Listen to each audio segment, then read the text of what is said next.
आप एक अल्लाह के वली के उर्स में बैठे हुए हैं। अल्लाह के वली के उर्स में बैठने के बाद आपको यहाँ से लेना क्या है? अल्लाह वाले की मोहब्बत में बैठकर आपको इसका दुनिया में भी बेहतर सिला मिलेगा, आपको आखिरत में भी इसका सिला मिलेगा।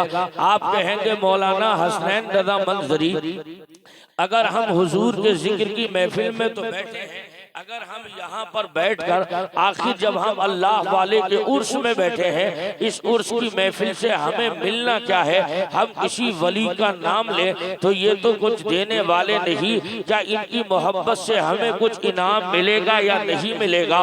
तो मैं आपसे अर्ज कर रहा हूँ, अल्लाह वालों के दर से हमें कल भी मिल रहा था, अल्लाह वालों के दर से हमें आज भी मिल रहा है, और इंशाअल्लाह ता क़यामत हमें इनकी बारगाह करम से मिलता रहेगा। हमारे घर कल भी इनके टुकड़ों पे पल रहे थे, आज भी इनके घर के टुकड़ों पे पल रहे हैं, और आइंदा भी हमारी नस्लें इन्हीं बुजुर्गाने दीन के टुकड़ों पे पलती रहेंगी। अब सवाल ये होता है, आखिर ये वली हमें देते क्या है? इनकी बारगाह से मिलना क्या है? इसी जमीन पर एक तबका है, उसने कहा कि अल्लाह के वलियों से मदद न मांगो, जो मांगना है अल्लाह से मांगो, अल्लाह ही देने वाला है। अब मैं आपसे कहूँ, ये तो उन लोगों का अकीदा है जो ये कहते हैं कि हुजूर मर के मिट्टी में मिल गए, लेकिन हमारा अकीदा ये है अल्लाह के पैगंबर कल भी जिंदा थे, अल्लाह के नबी आज भी जिंदा है, इंशाअल्लाह तक क़यामत आका जिंदा रहेंगे, और उनके सदक़े में उम्मत के औलिया भी जिंदा है। अब मेरे नबी इरशाद फरमाते हैं, कानू इख़वानुना युसल्लूना माना व यहज्जूना माना व यसूमूना माना व यअमलूना माना अदखलतहुमुन नार। अल्लाह के पैगंबर इरशाद फरमाते हैं, जब क़यामत का दिन होगा, अल्लाह ताला जन्नतियों को जन्नत में जाने का फैसला सुनाएगा, जहन्नमियों को जहन्नम में जाने का फैसला सुना देगा। जन्नती जन्नत की तरफ चलेंगे, जहन्नमी जहन्नम की तरफ चलेंगे। इतने में जन्नती जमात जैसे ही आगे बढ़ेगी तो उस जन्नती जमात की नजर जैसे ही जहन्नम में जाने वालों पे पड़ेगी तो रब के हुजूर अर्ज करेंगे, कानू इख़वानुना युसल्लूना माना व यहज्जूना माना व यसूमूना माना व यअमलूना माना अदखलतहुमुन नार इलाहल आलमीन। इन तेरे बंदों में वो बंदे भी हैं जो जहन्नम की तरफ जा रहे हैं, जिन्होंने हमारे साथ नमाज़ें पढ़ी है, जिन्होंने हमारे साथ काबे का हज किया है, जिन्होंने हमारे साथ रमजान के रोजे रखे हैं, जिन्होंने हमारे साथ नेक अमाल किए हैं। इलाहुल आलमीन, इनको तू जहन्नम में भेज रहा है तो रब की रहमतें पलट कर जवाब देंगी, अला मन अरफ्तुम फख्रुजू, जिसको तुम पहचानते हो उसका हाथ पकड़ो, तुम भी जन्नत में चले जाओ, अपने पहचानने वाले को भी जन्नत में लेके चले जाओ। अब मैं अर्ज करते चलता हूँ कि जब जन्नत में जाने वाले कलाई पकड़कर जन्नत में रब की जानिब से फैसला होगा, जिसे तुम जानते हो तुम भी जाओ, उसको भी लेकर चले जाओ। अब ये गिरोह जन्नती जमात में और जन्नती गिरोह में सरदार औलिया हजरत पीराने पीर दस्तगीर होंगे, ये कादरी दीवानों का हाथ पकड़ेंगे, खुद भी जन्नत में जाएंगे, अपने कादरी गुलामों को लेकर जाएंगे। हजरत सरकार चिश्त होंगे, वो अपने चिश्ती दीवानों को लेंगे और जन्नत में चले जाएंगे। हजरत सरकार सोहरवर्द होंगे, वो सोहरवर्दी दीवानों को लेंगे, खुद भी जाएंगे, उन्हें भी जन्नत में लेकर चले जाएंगे। और अब करीब आ जाओ, हजरत ख्वाजा अपने दीवानों को लेंगे, हजरत साबिर अपने दीवानों को लेंगे, हजरत निजामुद्दीन महबूब इलाही अपने दीवानों को लेंगे, हजरत मखदूम अशरफ जहांगीर शिमलानी अपने दीवानों को लेंगे, और आला हजरत अपने दीवानों को लेकर शादी मोहम्मद शेर अपने दीवानों को लेकर जब जन्नत की जानिब बढ़ रहे होंगे तो जो दुनिया में ये फैसला करते, दुनिया में ये फतवे लगाते, अल्लाह के वली से मदद न मांगो, ये दुनिया में कुछ देने वाले नहीं है, इनकी बारगाह से कुछ मिलने वाला नहीं है, वो लोग जब वहां जहन्नम के दरवाजे पर जाते हुए जहन्नम की तरफ जब कदम आगे बढ़ा रहे होंगे तो ये गिरोह जमात, जब ये गिरोह जन्नती गिरोह उनके करीब से निकलते हुए कहेगा, हमने तुमसे दुनिया में कहा था कि इनके दरबार से हमें कल भी मिल रहा था, इनका फैजान आज भी मिल रहा रहा है। और जब उस जमात को देखकर ये जन्नती तबका आला हजरत की बोली में यूं बोल उठेगा, हम दुनिया में यही तो कहते थे, हम तो ये कहते थे कि इन्हें जाना इन्हें माना, न रखा दोनों रखा गैर से काम लिल्लाहिल हम। मैं दुनिया से मैं दुनिया से मुसलमान गया। हजरत तारीख बता रही है, कल भी इनके दरबार से हम पल रहे थे, आज भी पल रहे हैं। यकीन जानो ये अपने मदार में कल भी जिंदा थे, आज भी जिंदा है। अब तारीख का वो तेवर मुलाहजा कर लो।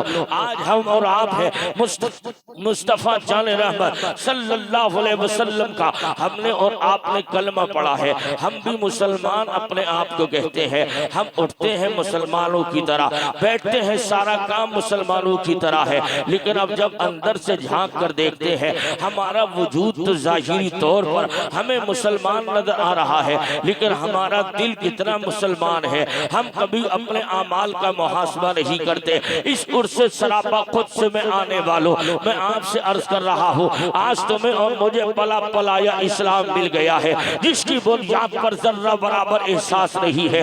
अगर आपको तकलीफें इस्लाम के लिए उठानी पड़ती तब तुम्हें एहसास होता इस्लाम कितनी मुसीबत से हम तक आया है। अगर आपने इस्लाम के लिए परेशानियां उठाई होती तब पता चलता इस्लाम हम तक कितनी मुसीबतों से आया है। आपको तो पला पलाया मिला है, आपने कोई कुर्बानी नहीं दी है। मैं आपसे पूछने लगा हूँ, आप मुझे ईमानदारी से बताओ, आपने इस्लाम के लिए क्या दिया? आपका कोई जवान बेटा इस्लाम के लिए कटा, आपका कोई बच्चा इस्लाम के लिए कटा, आपने कभी इस्लाम के लिए फाका किया, आपने इस्लाम के तहफ्फुज़ के लिए कभी 2 वक्त में खाना छोड़ दिया नहीं?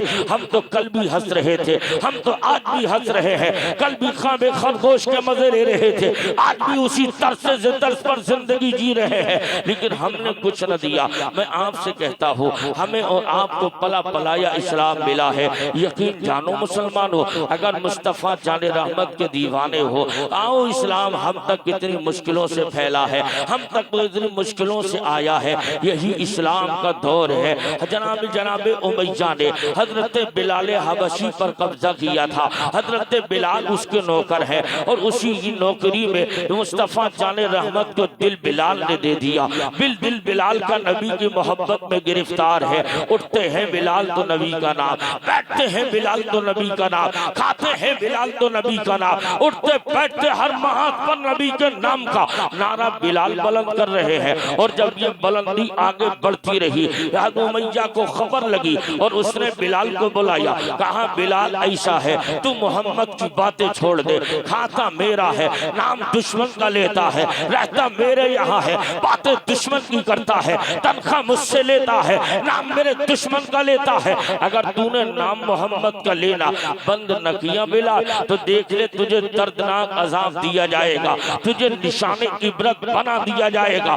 इतना सुनना था। बिलाल कहने लगे, उमैया बात तो ठीक है, लेकिन याद रख लेना, जान जाती है तो चली जाएगी, लेकिन मोहम्मद से कभी बेवफाई नहीं होगी। यही तारीख मिल रही है। अब मुशीरों ने मशवरा दिया, ये बिलाल मानने वाला नहीं है, अगर चाहते हो कि इसके लिए एक ऐसी इबरत बना दी जाए ताकि ये दुनिया के लिए नजीर बन जाए, कोई दूसरा कलमा पढ़ने पर मजबूर ना हो, कोई दूसरा कलमा पढ़कर मुसलमान ना बन जाए। अब बिलाल के लिए लिटा दिया गया, एक दुश्मन इस्लाम दाएं पैर पर है, एक दुश्मन इस्लाम बाएं पैर पर है, एक मुस्तफा का दुश्मन दाएं हाथ पर खड़ा, दूसरा मुस्तफा का दुश्मन बाएं हाथ पर खड़ा। और उसके बाद उमैया ने कहा, जबान निकाल ले बिलाल। बिलाल ने जबान को निकाला तो बिलाल की जबान पर दहकते अंगारे को रखा। जब चर्बी जबान की पिघल कर बाहर आने लगी तो उमैया कहने लगा, ओ बिलाल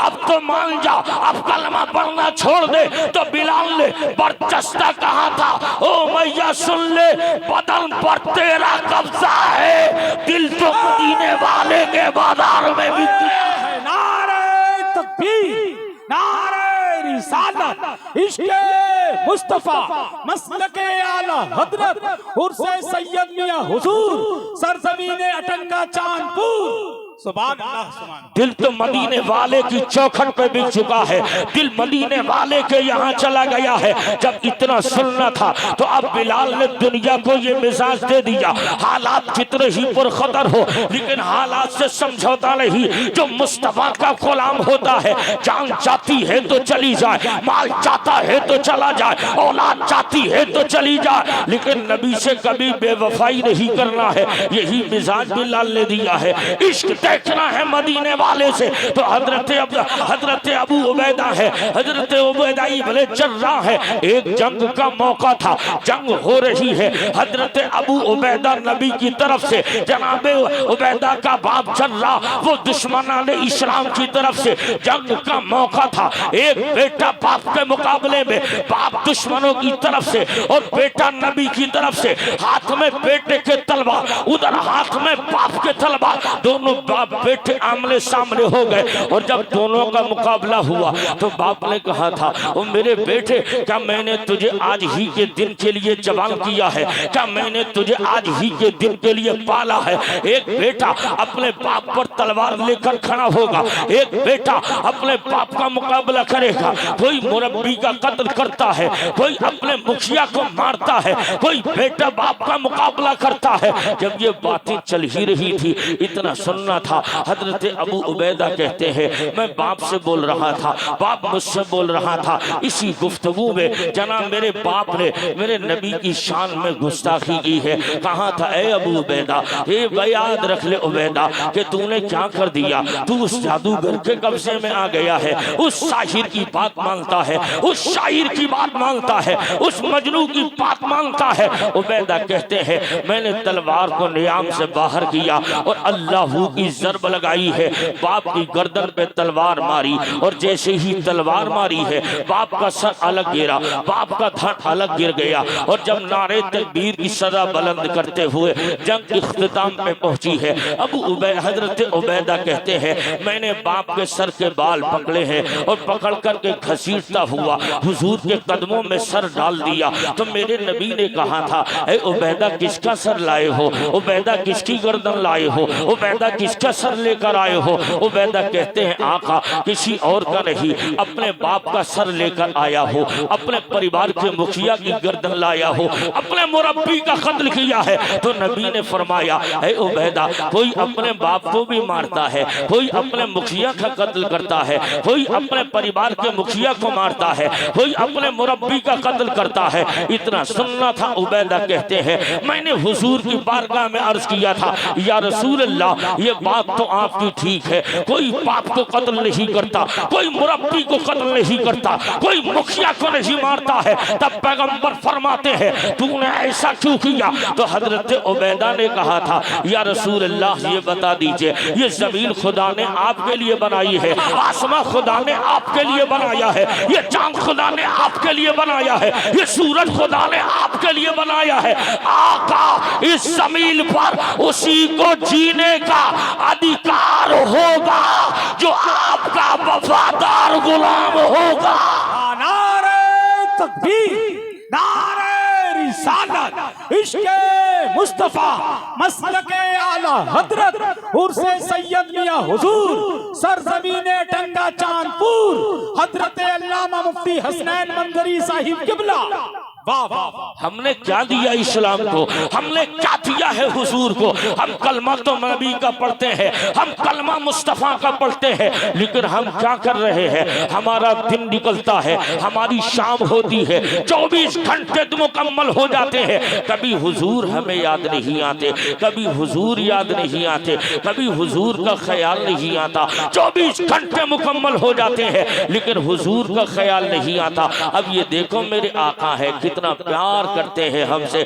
स्त्री का जायजा तो लो, हमें और आपको पला पलाया इस्लाम मिला है, जिसकी बुनियाद पर हमें एहसास नहीं है। अगर हमने कुर्बानियां दी होती तब पता चलता इस्लाम हम तक आसानी से नहीं, मुश्किलात का सामना करके आया है। इस इस्लाम के तहफ़्फ़ुज़ के लिए हुजूर ने दंदान दिए हैं, तब इस्लाम हम तक आया है। इस्लाम के लिए हुजूर ने पेट पर पत्थर बांधे हैं, तब इस्लाम हम तक आया है। पैगंबर ने 40 साल की उम्र में ऐलान नबुव्वत किया था और ऐलान करने के बाद खानदान के लोग आ गए और कहने लगे, ए बाबा, ए अबू तालिब, अपने भतीजे मोहम्मद को समझा लो, इन्हें बताओ किसी चीज की जरूरत है जो चाहेंगे वो देंगे। अगर सोने की जरूरत है सोना दिया जाएगा, चांदी की जरूरत है चांदी दी जाएगी, अगर सोन पैसे की जरूरत है पैसा दिया जाएगा, अगर इन्हें इख्तिदार की कुर्सी चाहिए वो कुर्सी भी हम इन्हें दे देंगे। लेकिन जरूरत ये है, जरूरत ये है अबू तालिब, इनसे कह दो हमारे माबूदान बातिला की बुराई करना छोड़ दे।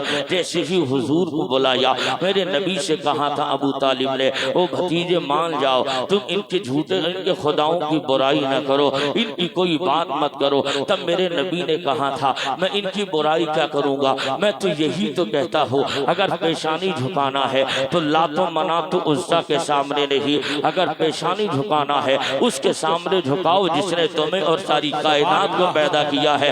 ये तो अपने ऊपर की मक्खी नहीं भगा सकते, ये तो अपने ऊपर का मच्छर नहीं उड़ा सकते, ये अपने ऊपर बैठने वाली मक्खी की बीज को ये अपने ऊपर से नहीं हटा सकते। ये जब अपना हिफाजत नहीं करेंगे तो ये कैसे खुदा है जो तुम्हारी हिफाजत करेंगे। मैं तो उनसे यही कहता हूँ, अगर पेशानी झुकाओ तो उसके आगे झुकाओ ना जिसने पानी के ऊपर जमीन का फर्श बिछाया है, जिसने बगैर पिलर के आसमान को रोक दिया है, तो उसको आगे पेशानी झुकाओ। और जब इतना कहा था हुजूर आगे बढ़ गए, फरान की चोटी से ऐलान कर दिया। लेकिन जब ऐलान किया है तब मक्के के लोग खाकर चले गए, दावत उड़ाकर सारे लोगों की जबान एक हो गई, पूरा खानदान मुखालिफत पे उतर आया, पूरा मक्का मुखालिफ हो गया है। लेकिन अगर कोई और होता मैदान छोड़ देता, वरना खानदान की मुखालफत अजीब चीज है, अच्छे अच्छों के पैर पीछे चले आते हैं। लेकिन हुजूर ने कदम पीछे न किए बल्कि हुजूर आगे बढ़ते रहे।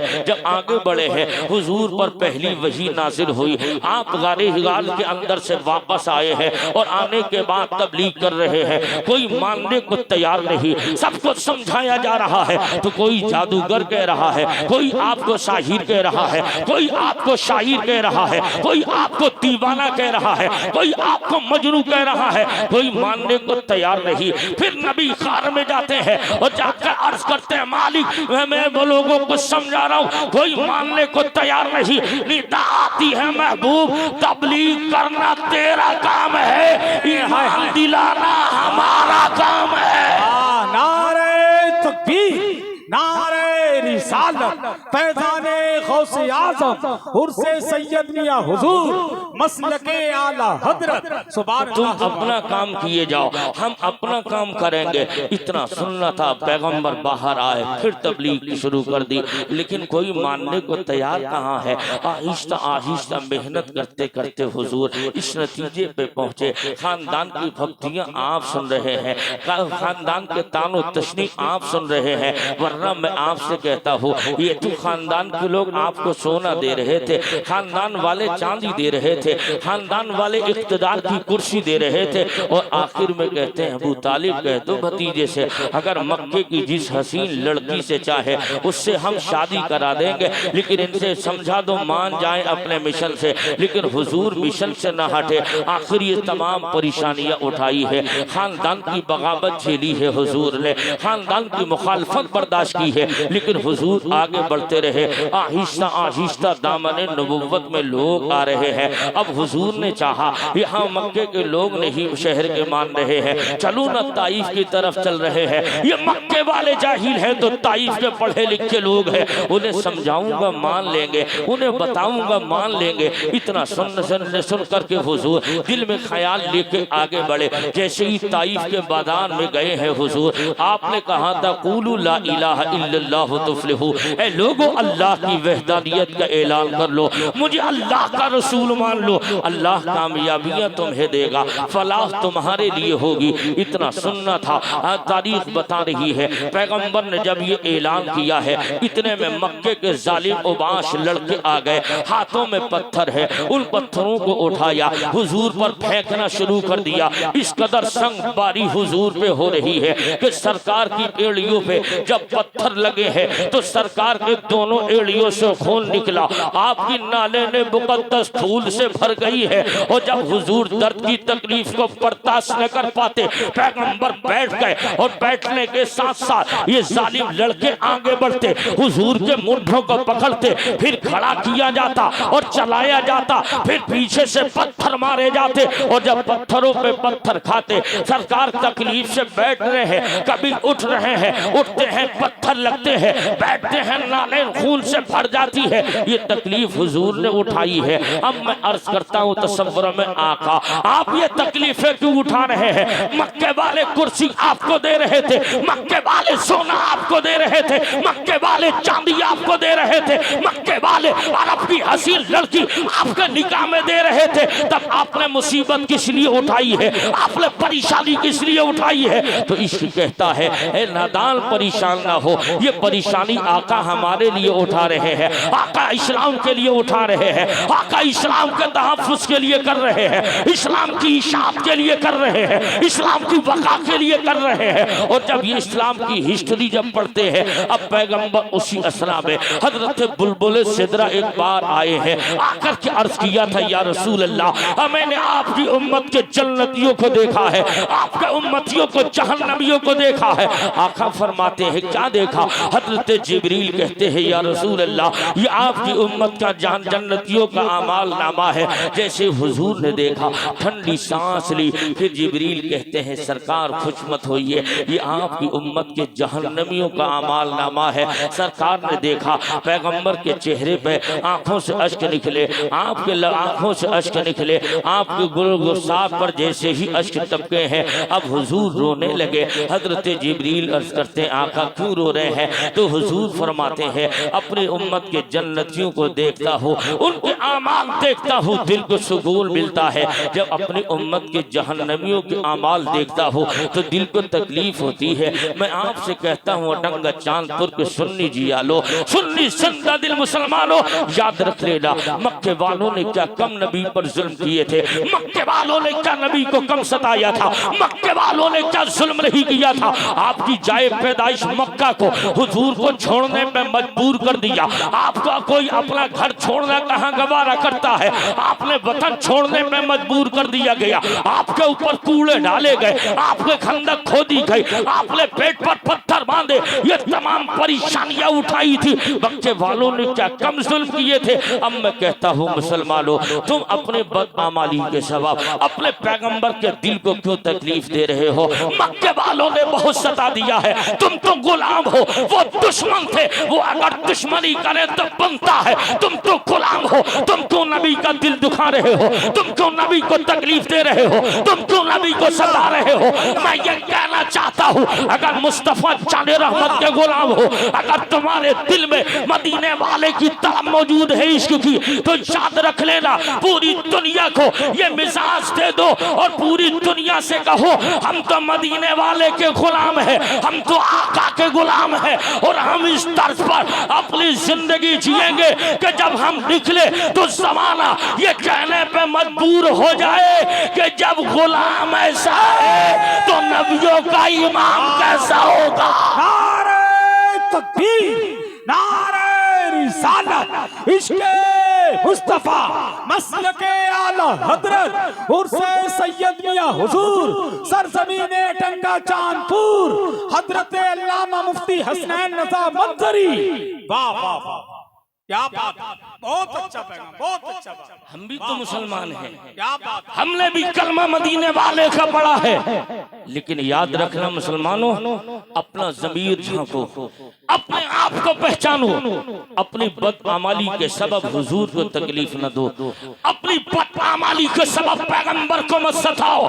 याद रख लेना, इन उलमा से पूछ लीजिएगा, अगर कोई एक मोमिन दूसरे मोमिन का दिल दुखाए, अगर वो काबे की चौखट पर सर रगड़ रगड़ के मर जाए, ये हुकूकुल इबाद है। जब तक बंदा माँ माफ नहीं करेगा, अल्लाह माफ नहीं करेगा। जब आप बंदे का इतना बड़ा हक है, जब आप बंदे का दिल दुखाना इतनी बड़ी सजा है, तुम मदीने वाले का दिल दुखा रहे हो, तुम हुजूर को तकलीफ पहुंचा रहे हो। वो हुजूर है, हमसे इतना प्यार करते हैं। जब तुम भी मरोगे मैं भी मरूंगा, ये सब स्टेज वाले मरेंगे, लेकिन एक दिन जब मर जाएंगे, कब्र के अंदर बाप है, बेटा लिटा के चला आया, बेटा है बाप सुला के चला आया, भाई है भाई लिटा के चला आया, 3 मुट्ठी मिट्टी डाली, डाल करके वापस आए हैं, रिश्तेदार आए हैं, भाई भतीजे आए हैं, तमाम कबीले के लोग आ गए। वही कबीले वाले जिन कबीले वालों की नाक के लिए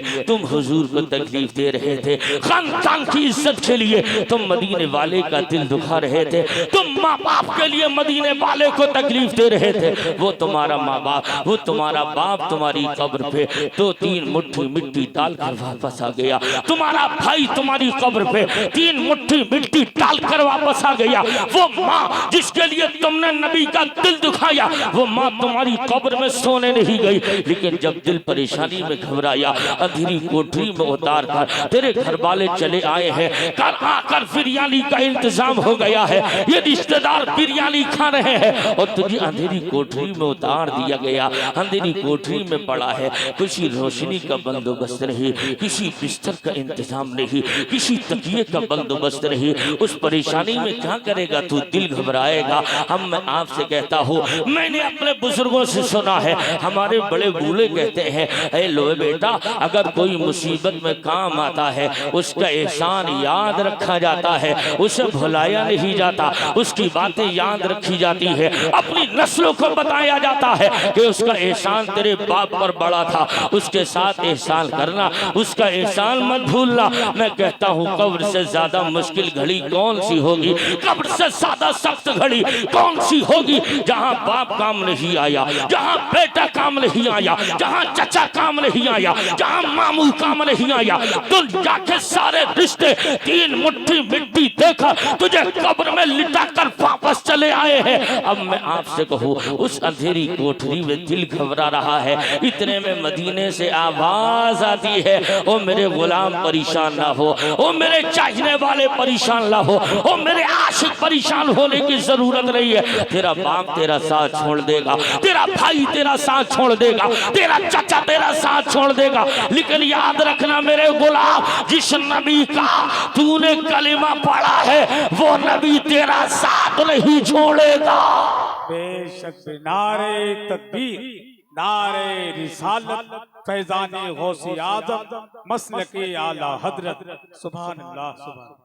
ऐसे मुश्किल के वक्त में हम किससे प्यार करें? हुजूर से। इसलिए तो दुनिया का कोई रिश्ता सिर्फ कब्र तक है, कब्र के अंदर कोई रिश्ता नहीं। अगर कोई रिश्ता कब्र के अंदर भी काम आता है तो मदीने वाले मुस्तफ़ा की मोहब्बत काम आती है। हम उठे तो उन्हीं की मोहब्बत में। खुदारा अपने आमाल के सबब, आमाल कोई भी हो, लेकिन आमाल ऐसे हों जो हुजूर को पसंद हो। अगर हुजूर को पसंद नहीं है तो यकीन जानिए, अगर कब्र की उस मुश्किल घड़ी में हुजूर ने भी अपना चेहरा हमसे फेर लिया तो बताओ मेरे भाई, आपका कब्र में कौन होगा? आपको कौन बचाएगा? आपके कौन परेशान हाल होगा?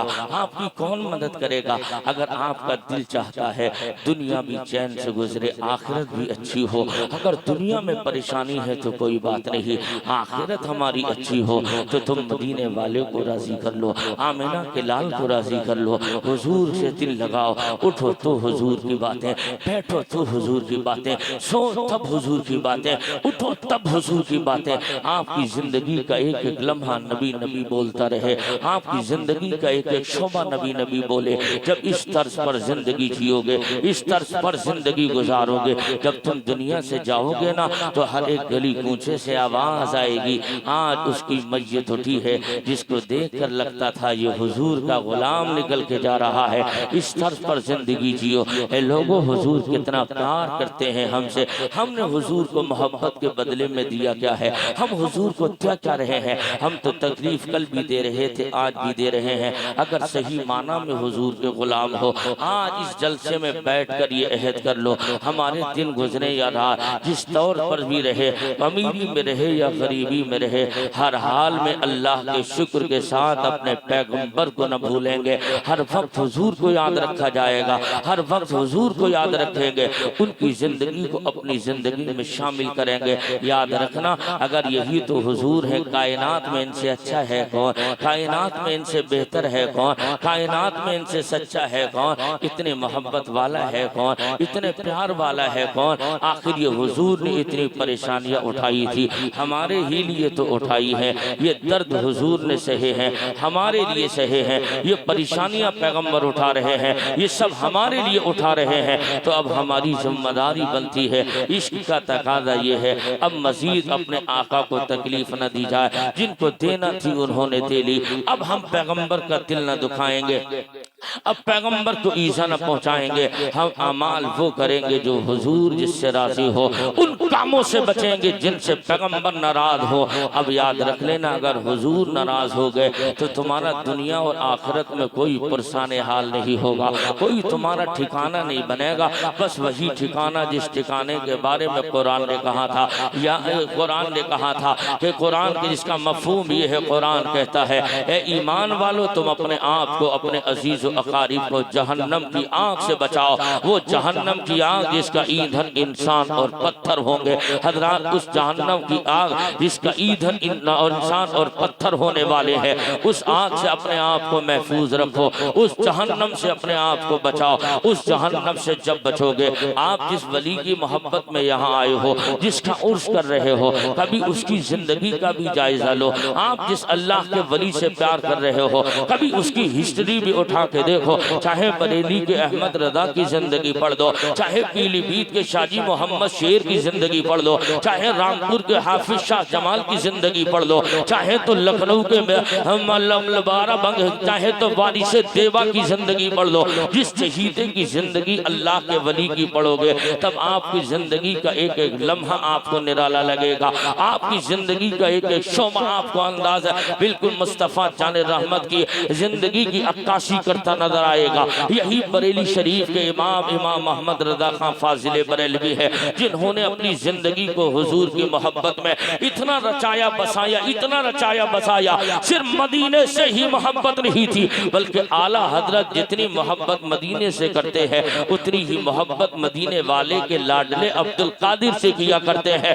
इश्क देखना है तो देख लो, मोहब्बत देखनी है तो देख लो। तारीख में लिखा, बरेली वाले अहमद रजा ने मदीना तो मदीना रहा, कभी बगदाद की तरफ पैर फैला करके नहीं लेटे।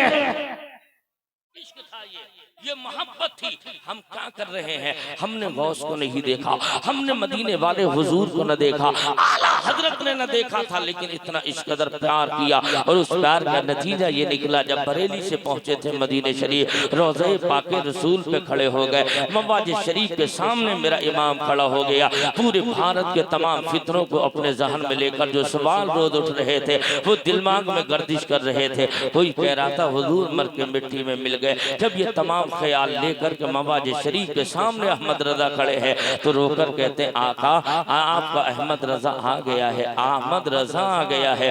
हुजूर सोते हुए तो चेहरा दिखाया था, जागते हुए सर की आंखों से अहमद रजा आपको देखना चाहता है। आका दिखाइए ना चेहरा। इश्क वहां से वहां ले गया। और जब इश्क अपनी मंजिल में पहुंचता है, इश्क जब अपनी मंजिल की इंतहा को पहुंचता है, तो मवाज शरीफ के सामने खड़े होकर मेरा रजा कहता था, वो सुए लाला जार फिरते हैं, तेरे दिन ए बहार फिरते हैं, फूल क्या देखो मेरी आंखों में, दस्ते तैबा के खार फिरते हैं। उस गली का गदा हूँ मैं जिसमें मांगते ताजदार फिरते हैं। जब ये पढ़ा जा रहा था, दिल में वही तमन्ना थी, आका जलवा दिखाओ, आका चेहरा दिखाओ। जब क्या देखा है, आका अहमद रजा जब खड़े होकर जब जारो कतार रोकर दिल टूटने वाला था, फिर कहते हैं आका वो सुए लाला जार फिरते हैं, तेरे दिन ए बहार फिरते हैं, फूल क्या देखो मेरी आंखों में, दश्त तैबा के खार फिरते हैं। उस गली का गदा हूँ मैं जिसमें मांगते ताजदार फिरते हैं। अहमद रजा कहते हैं अचानक रुखे जेबा से सरकार ने पर्दा हटाया, बाहर निकल के फरमाया था अहमद रजा आज तक तूने सोते हुए दीदार किया है, अब जागते हुए सर की आंखों से दीदार कर ले। अहमद रजा देख रहे हैं। अहमद रजा ने जब तक देखा न था तब इश्क इतना, जब सामने रूए यार हो, सामने वदुहा वाला चेहरा हो, मजाक की आंखें हो, अलम नशरा का सीना हो, तब अहमद रजा की पेश पोजीशन ये थी। वो कह रहे थे पेशे नजर वो नौबहार, सिजदे को दिल है बेकरार, पेशे नजर वो नौबहार, सिजदे को दिल है बेकरार। रोकिए सर को रोकिए, हाँ यही इम्तिहान है। अर्श की अक्ल दंग है, चर्ख में आसमान है, जाने मुराद अब किधर, हाय तेरा मकान है। इस्लाम के सुन्नी जिंदा दिल मुसलमानों, उठो नबी को याद रखो, बैठो नबी को याद रखो। हर महाज पर दुनिया को भूलते हो भूल जाओ, लेकिन मदीने वाले को किसी सूरत में मत भूलो, इसलिए कि हर परेशानी के वक्त में मदीने वाले ही काम आने वाले हैं।